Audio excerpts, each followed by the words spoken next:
What would you do if the world laughed at your greatest sacrifice? Imagine standing at the gates of a military base on Veterans Day, your heart heavy with memories of battles fought in silence, only to hear the sharp sting of mockery from those who should honor you. This is the story of Samuel Carter, an 82-year-old veteran whose faded gray fedora and worn cane hid a legacy that would soon silence the laughter. A morning that began with dismissal turned into a breathtaking moment of history, not because Samuel demanded respect, but because true valor speaks without words. Picture yourself as Samuel, standing tall despite the jeers, the weight of your past pressing against your chest like a stone. Would you walk away in quiet dignity, letting actions speak louder than words? Or would you confront the guards with the weight of your untold story? Share your choice in the comments below. We'd love to hear your thoughts. If stories like these touch your heart, please subscribe to the Daily Narrated Stories channel. We're so close to 1,000 subscribers, and your support means the world to us as we bring you tales that inspire and uplift. The sun cast golden rays across the entrance of Fort Hamilton, bathing the checkpoint in a soft, shimmering glow as a crisp breeze tugged at the flag above, its edges fraying from years of duty. Inside the booth, however, the air was icy, laced with the kind of laughter that cuts deeper than a blade, a sound that echoed off the metal walls and settled like frost on the skin. Samuel Carter stepped forward, his posture as steady as a soldier's despite his 82 years, each step a testament to a life of discipline. His faded gray fedora shadowed eyes that had witnessed more than most could imagine, jungles lit by gunfire, skies torn apart by explosions, and the faces of men who never made it home. His pressed navy jacket paired with crisp trousers spoke of a man who still honored his past, even if the world had forgotten.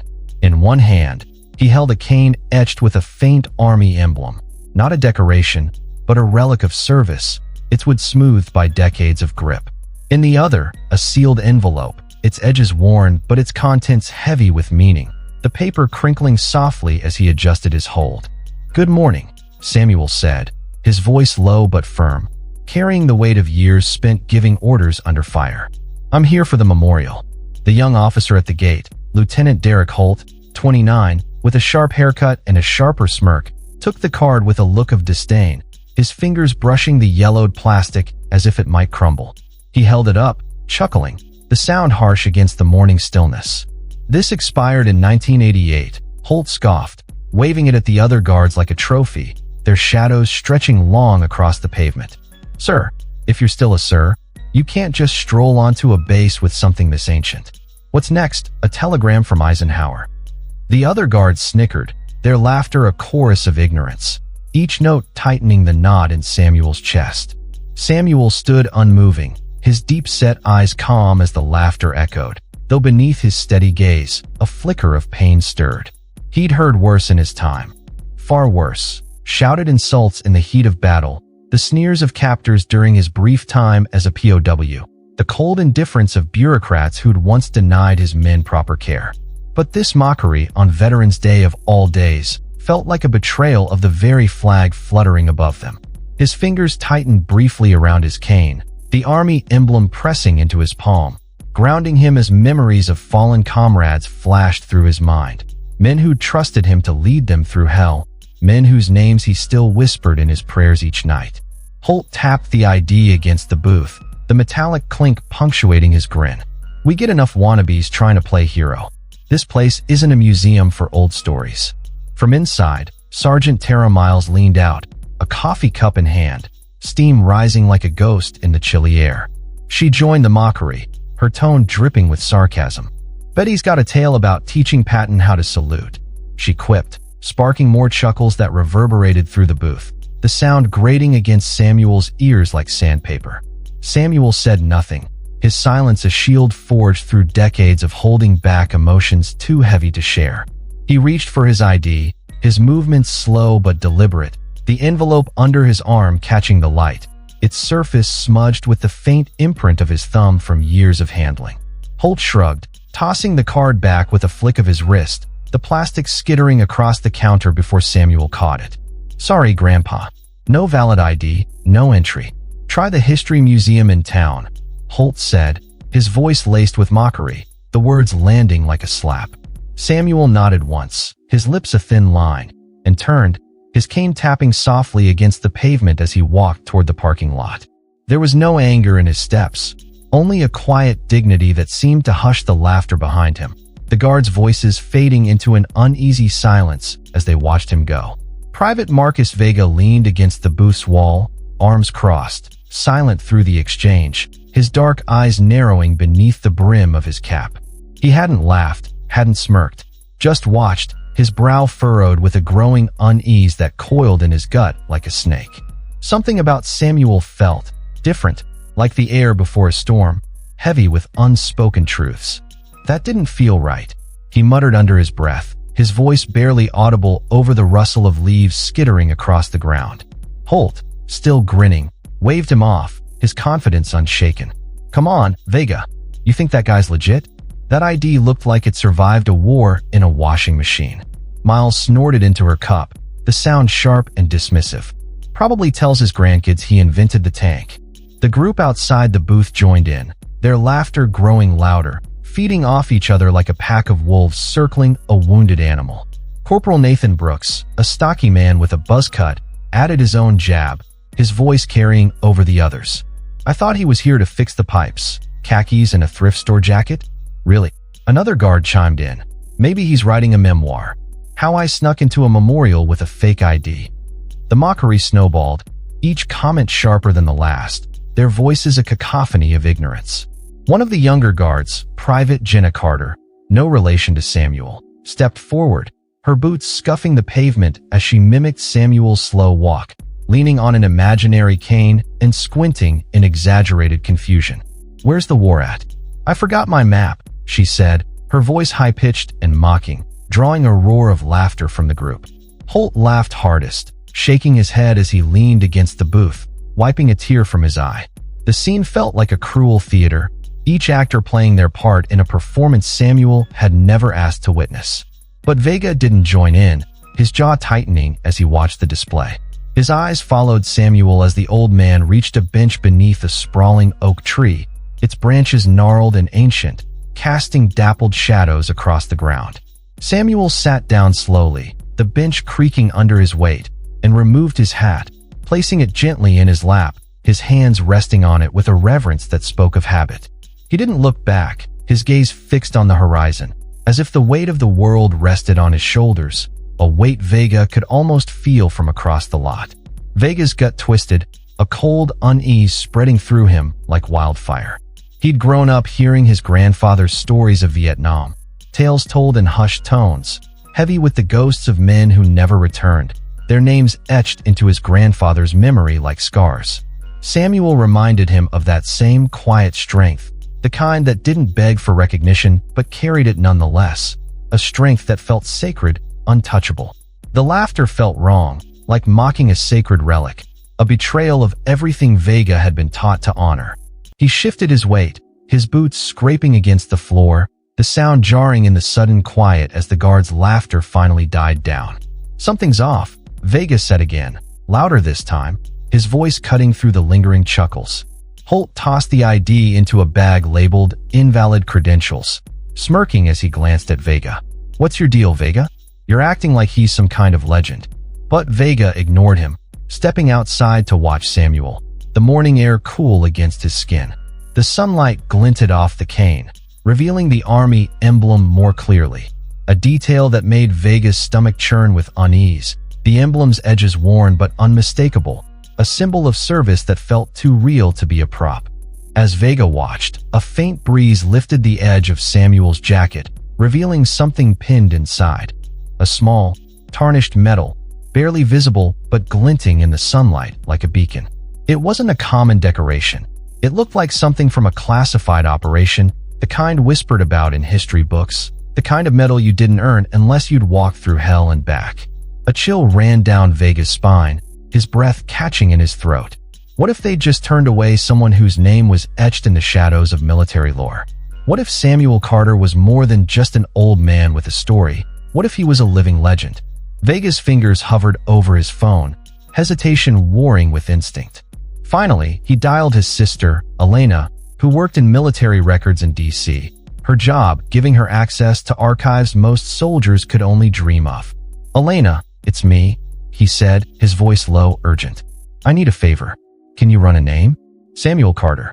Probably served in Vietnam, maybe earlier. Army. High rank, I think." He glanced at Samuel, still on the bench, unmoving, as if the world could crumble and he'd remain steady, a rock in a storm.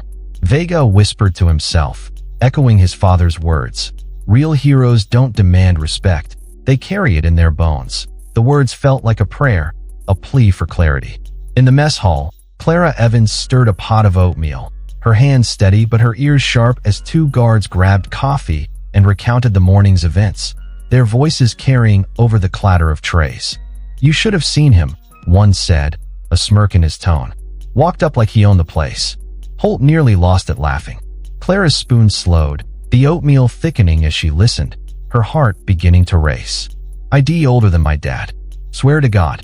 Had a cane and this weird envelope, like some spy movie stuff."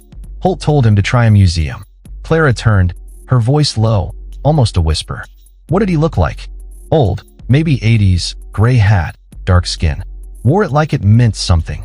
The guard replied, sipping his coffee. Clara's chest tightened, a memory clawing its way to the surface. A gray fedora, soft, worn, the kind you didn't see anymore. "Was he quiet?" she asked, her voice trembling slightly. The guards exchanged a glance, then shrugged. "Didn't say much. Just left." "What?" Clara exhaled, her voice distant, as if she were speaking from another time. "I think I know him.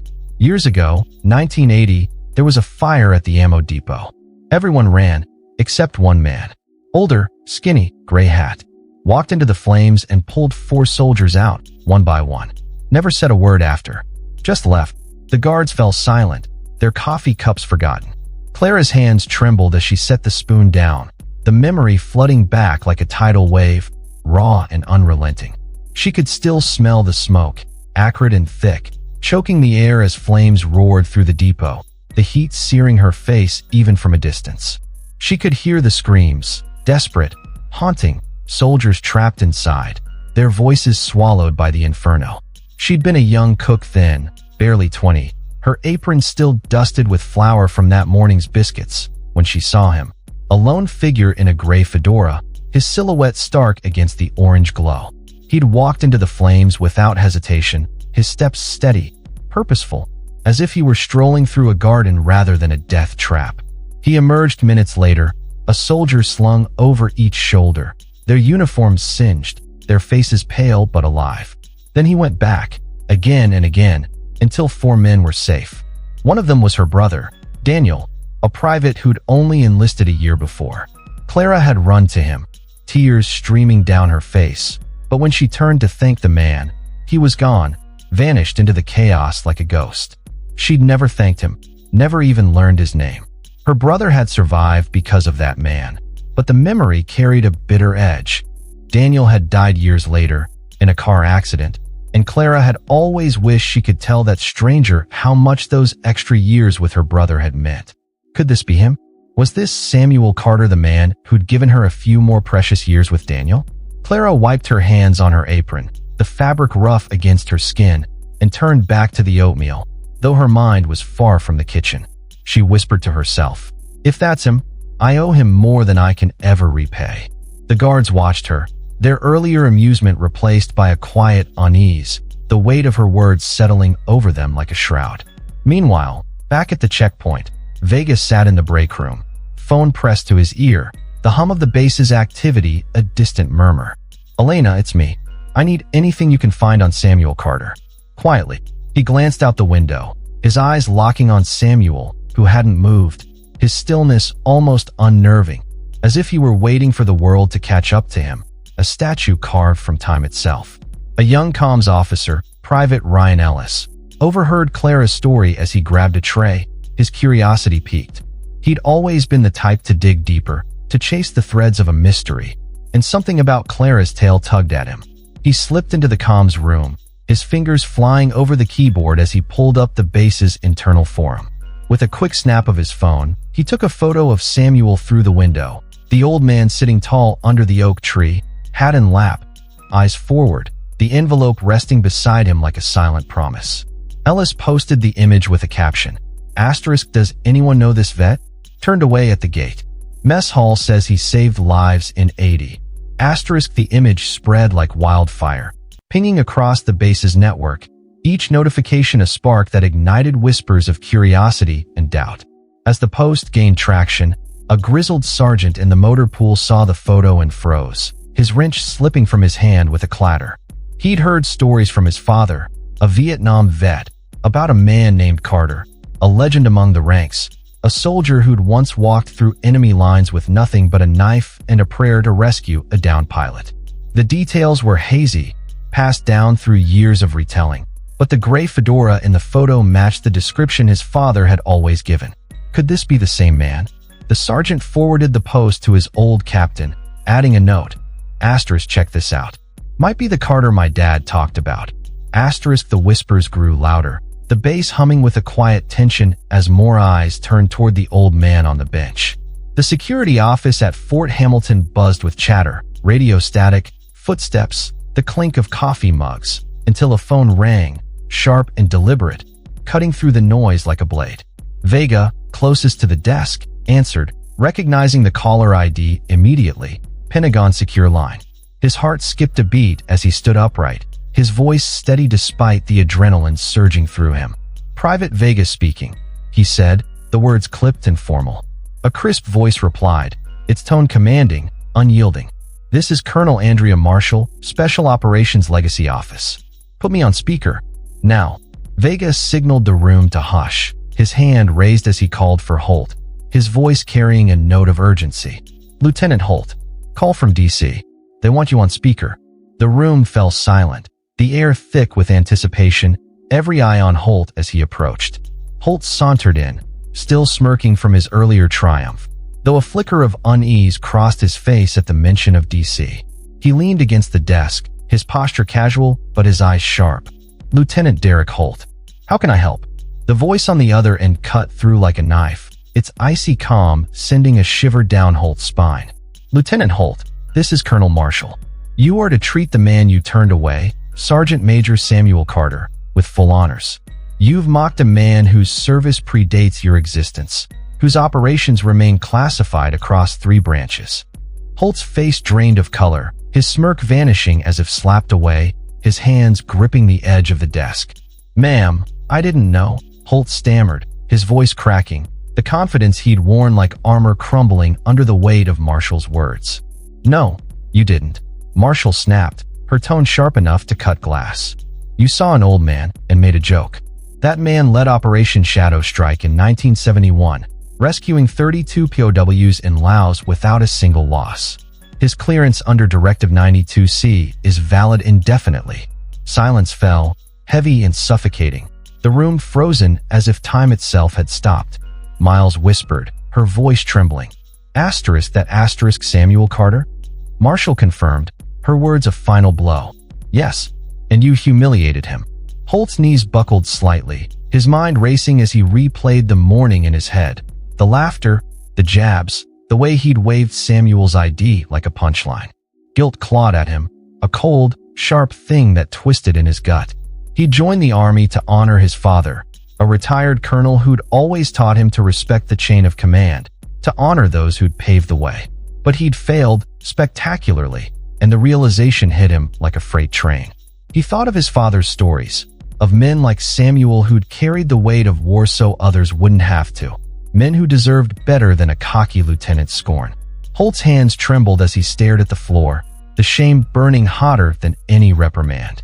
Headlights cut through the morning haze as a black SUV pulled up, its tires crunching against the gravel with a sound that seemed to echo the tension in the air.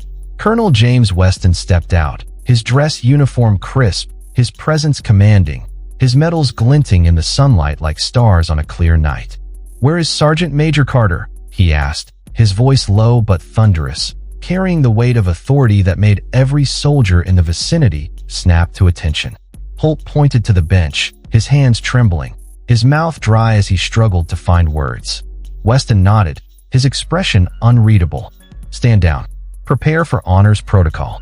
He marched towards Samuel, the air crackling with tension, each step a drumbeat in the silence. Samuel rose slowly as Weston approached, his movements deliberate, the creak of his joints a quiet reminder of the years he'd carried. Weston saluted with precision, the motion sharp and reverent, a gesture that spoke of respect earned through blood and sacrifice. Samuel returned the salute, his movements steady, as if he'd done this 1,000 times, though this time, it felt different, heavier, more profound. For a moment, the two men stood in silence, the weight of history passing between them like a current. Whispers turned to orders across Fort Hamilton, spreading like wildfire through barracks, offices, and mess halls. Asterisk prepare the corridor. Full honors. Incoming Sergeant Major Samuel Carter. Asterisk the base transformed in minutes. Soldiers scrambling to form an honor guard from the gate to the memorial courtyard, their movements frantic but precise. Uniforms were pressed, medals pinned, helmets adjusted, the clatter of boots and the rustle of fabric a symphony of urgency. Recruits who'd never seen combat stood shoulder to shoulder with seasoned officers, their faces a mix of awe and shame as they prepared to honor a man they'd never truly known. Samuel walked slowly, cane tucked under his arm, hat shielding his eyes, the envelope still in hand, its weight a reminder of the promises he'd kept for decades. Weston walked beside him, two officers trailing behind, their steps measured, respectful. The sound of boots snapping to attention echoed like a heartbeat, a rhythm that seemed to sync with Samuel's own pulse.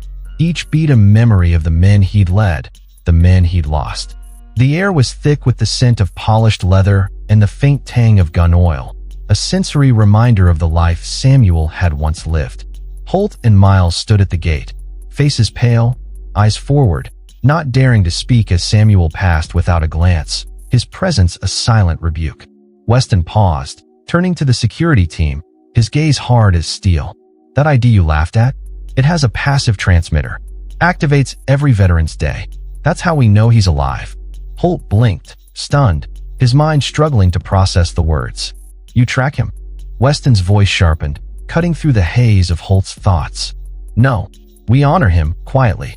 Because Sergeant Major Carter never wanted attention, only to ensure we remember those who didn't make it home. As Samuel walked, a young recruit in the honor guard whispered to his friend, his voice barely audible over the sound of boots on pavement. I heard he once walked through a minefield to save his squad, blindfolded, because the enemy had snipers. Is that true? The friend shook his head, eyes wide, his hands tightening on his rifle. I don't know, but look at him. I believe it. The whispers added a layer of mystique, leaving the soldiers and viewers wondering just how much more there was to Samuel's story, each rumor a thread in the tapestry of his legend. As Samuel walked, his mind drifted to the faces of the men whose names were etched on the memorial wall ahead, soldiers he'd led through the jungles of Laos, their laughter echoing in his memory like a distant song. There was Private Jimmy Reed, a kid from Alabama who'd always carried a harmonica, playing soft tunes during the long nights of Operation Shadow Strike, keeping their spirits up even as the enemy closed in. Jimmy had died in Samuel's arms, a bullet through his chest, his last words a whispered plea to tell his mother he loved her. Samuel had kept that promise, writing to her every year, though he'd never had the courage to mail the letters. The memory brought a lump to his throat, his steps faltering for a moment as he fought to keep his composure, the weight of Jimmy's harmonica still tucked in his jacket pocket, pressing against his chest. By the time Samuel reached the memorial courtyard, the crowd had swelled. Officers, recruits, cooks, mechanics, all standing in silence, hands at their sides or raised in salute, their breaths visible in the chilly air. The courtyard was a sea of uniforms, the sunlight glinting off polished buttons and medals, creating a mosaic of light and shadow. Weston gestured to the memorial wall, its stone gleaming under the sun, names etched deep into its surface, each letter a scar on the heart of the base. Samuel stepped forward alone, the weight of decades in his slow, deliberate steps, his cane tapping softly against the cobblestones. He pulled the envelope from his jacket and placed it at the base of the wall, the paper crinkling softly as he set it down, a quiet offering to the past. Then he knelt, not from frailty, but reverence, his knees pressing into the cold stone, the ache in his joints a small price to pay for this moment of connection. A hush fell as he bowed his head, his hand resting on the carved names of 22 soldiers, names he'd carried in his heart for over 50 years, names that whispered to him in his dreams. The silence felt sacred, as if the air itself held its breath, the only sound the faint rustle of leaves falling from the trees above. When Samuel rose, a voice rang out from the ranks, clear and strong. "Sergeant Major on deck." Boots snapped together in unison, the sound like thunder rolling across the courtyard, hundreds of hands saluting, not out of duty, but something deeper, a respect that transcended rank, a recognition of a man who'd given everything and asked for nothing in return. Samuel turned, his eyes tracing the names one last time, the stone cool beneath his fingertips, each letter a memory, a promise, a piece of his soul.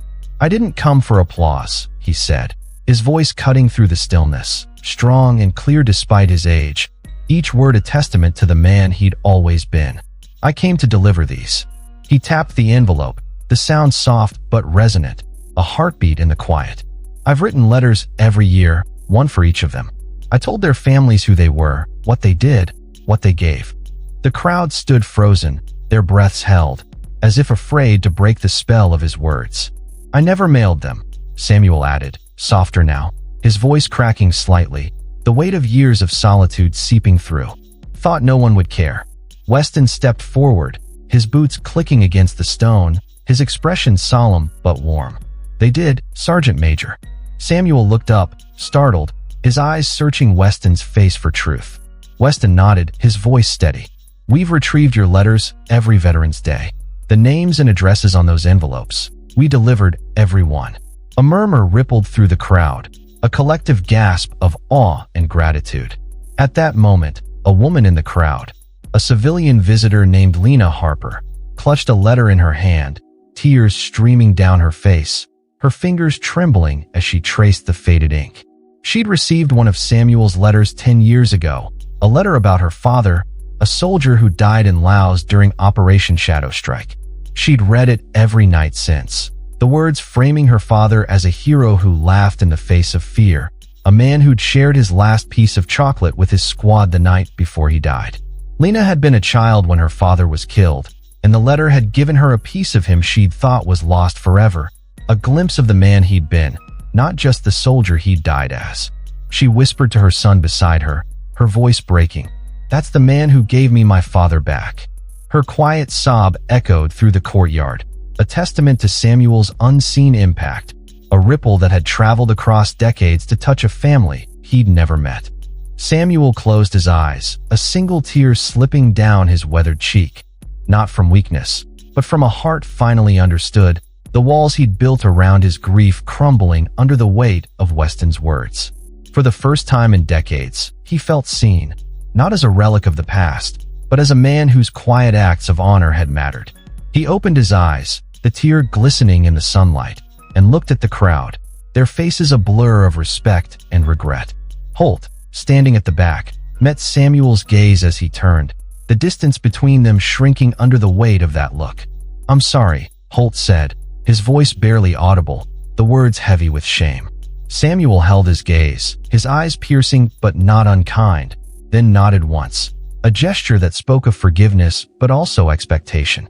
"You saw a man, but not the weight he carried," Samuel said, his voice steady, each word a lesson etched in time.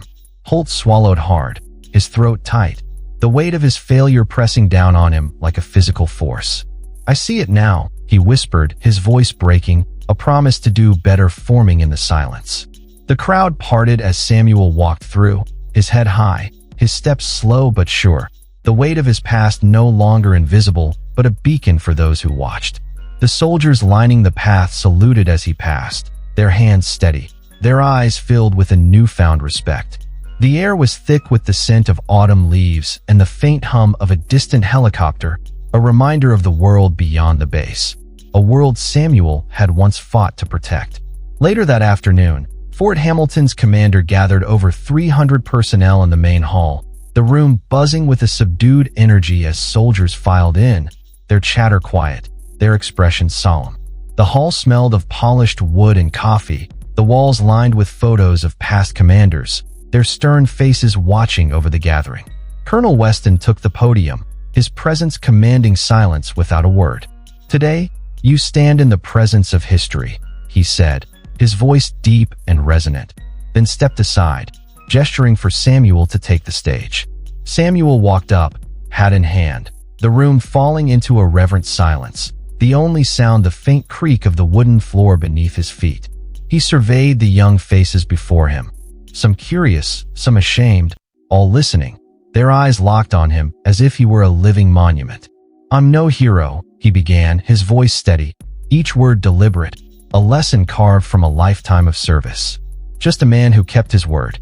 He paused, eyes scanning the crowd, landing on Holt, who stood at the back, his posture rigid, his face a mask of guilt and determination. "Your taught honor comes with medals or rank," Samuel continued, his voice firm, rising slightly as he spoke, the words echoing off the walls. "But real honor shows up when no one's watching. It's in how you treat a stranger, even one who looks like he doesn't belong." His gaze softened, a flicker of hope in his eyes as he looked at the young soldiers before him, their futures still unwritten, their choices still their own. "You'll face moments where you can choose to see the weight someone carries, or to look away. Choose wisely, because the weight you ignore today might be the legacy you're meant to carry tomorrow." The room was silent, the soldiers absorbing his words, their faces a mix of awe and introspection. The applause that followed was soft, respectful, a ripple rather than a roar, as if the crowd feared breaking the sanctity of the moment. Holt approached Samuel afterward, his posture rigid, his boots clicking against the floor as he stopped in front of the older man. "Sergeant Major, I failed you," he said, his voice low, the words heavy with the weight of his earlier actions. Samuel turned, his eyes searching Holt's face, seeing the sincerity there, the regret. "No, you failed yourself," Samuel replied, his tone firm but not unkind. "But now you have a choice. Change how you lead, or keep pretending the mirror doesn't matter." Holt straightened, his jaw tightening, a fire igniting in his chest. "I'll change, sir," he said, the words a vow, a promise to be better, to honor the men like Samuel who'd come before him. Samuel nodded, accepting neither apology nor praise, only truth, his expression unreadable but his eyes warm with a quiet understanding. That evening, a bronze plaque was installed at the gate, the metal gleaming under the setting sun. The Samuel Carter Gate, for the quiet valor we almost missed. Beneath it, in smaller text, a reminder for all who pass through. Honor endures, even when credentials fade. Fort Hamilton had turned a page, not because of who Samuel was, but because they finally understood what he stood for, a lesson etched in bronze and memory. As the plaque was unveiled, Samuel's mind drifted back to 1971, the night of Operation Shadow Strike, the memory as vivid as if it had happened yesterday. He could still feel the mud under his boots, cold and slick, the weight of the jungle air pressing down on him like a living thing, thick with the scent of rain and gunpowder. The shouts of his men echoed in his ears, their voices sharp with fear but steady with trust as they navigated enemy fire, their lives in his hands. He'd carried a wounded soldier on his back for miles. Private Tommy Hayes, a farm boy from Iowa who'd joined the army to make his father proud. Tommy had been hit in the leg, his blood soaking into Samuel's uniform as they moved, his breath shallow but determined. Samuel had whispered promises of home to keep him conscious, tales of Iowa's rolling fields and the smell of fresh hay, words that kept Tommy fighting even as his strength faded. Tommy had lived because Samuel refused to leave him behind, his own exhaustion a small price to pay for the light in Tommy's eyes when they finally reached safety. The memory grounded Samuel, a reminder of why he kept returning, year after year, to honor the men who hadn't made it home, men like Jimmy Reed, whose harmonica still sat in Samuel's pocket, a silent companion through the years. The next year, a black SUV pulled into Samuel's gravel driveway in the quiet town of Willow Creek. The crunch of tires on stone a familiar sound by now. He stood at the door, hat in hand, as if he'd been waiting, his silhouette framed by the early morning light, the fog curling around his feet like a shroud.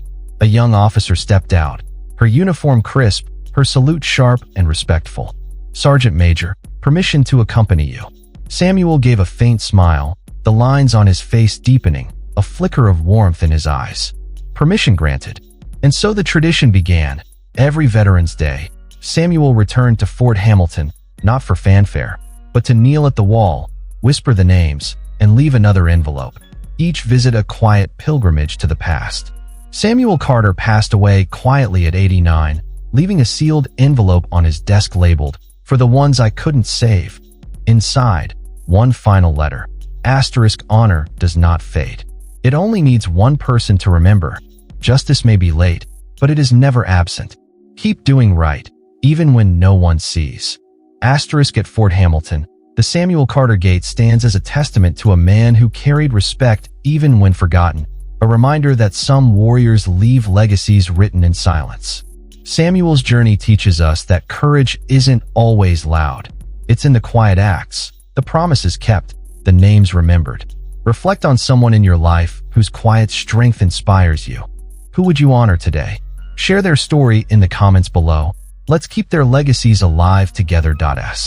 Through the daily Narrated Stories channel, we bring you tales like Samuel's, stories that inspire, uplift, and remind us of the resilience within us all. Don't miss your chance to be part of our growing community. Subscribe now, comment, and share this video. We're racing toward 1,000 subscribers, and your support can make it happen today.